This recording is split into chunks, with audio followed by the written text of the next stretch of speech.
সম্প্রতি সড়ক দুর্ঘটনায় মারা যান চিত্রনায়িকা পরিমণির প্রথম স্বামী ইসমাইল হোসেন।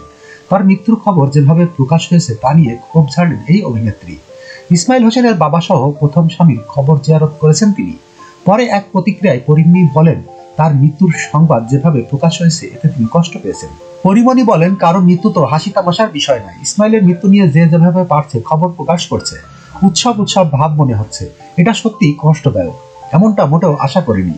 চিত্রনায়িকা বলেন, এবার বাড়িতে আসার পর আমার মা খালাকে মা বলে ডাকেন। পরিমণি বলেন, ও তো বাইক অ্যাক্সিডেন্ট করেছে। আমি বললাম কি? পরে বললেন, ও তো মারা গেছে। এবার নানু ভাইয়ের মৃত্যুবার্ষিকী এসে শুনি ইসমাইলের মৃত্যুর খবর। এটা মেনে নেওয়া যে কত কষ্টের বলে বোঝাতে পারবো না। পরিমণি বলেন, এই জীবনে একমাত্র নানু ভাইয়ের মরা মুখটা শুধু দেখতে পেরেছি, আর কারোরটা তো দেখা সম্ভব হয়নি। ইসমাইলের দেখা সম্ভব হয়নি, কবর জিয়ারত করেছি। তিনি আরো বলেন, সেই কবরস্থানের পাশাপাশি আমাদের পরিবারের অনেকগুলো কবর। সবচেয়ে নতুন কবর হলো ইসমাইলের। ওর বাবা সহ আমরা কবর জিয়ারত করেছি। সবকিছু ছাপিয়ে সে তো আমার আত্মীয়, তাই তার সঙ্গে আমার সম্পর্ক তো সব সময়ের। গত শুক্রবার ঢাকা ভাঙ্গা মহাসড়কে মাদারীপুরের শিবচরের পশ্চিম এলাকায় সড়ক দুর্ঘটনায় নিহত হন ইসমাইল হোসেন। ওই দিন রাতে জানাজা শেষে ছোট শৌলা গ্রামে বাড়ির পারিবারিক কবরস্থানে দাফন করা হয়।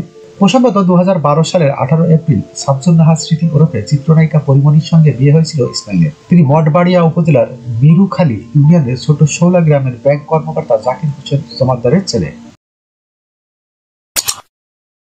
যখনকার খবর তখনই দেখতে চোখ রাখুন সুন 24 টিভিতে। চ্যানেলটি সাবস্ক্রাইব করুন।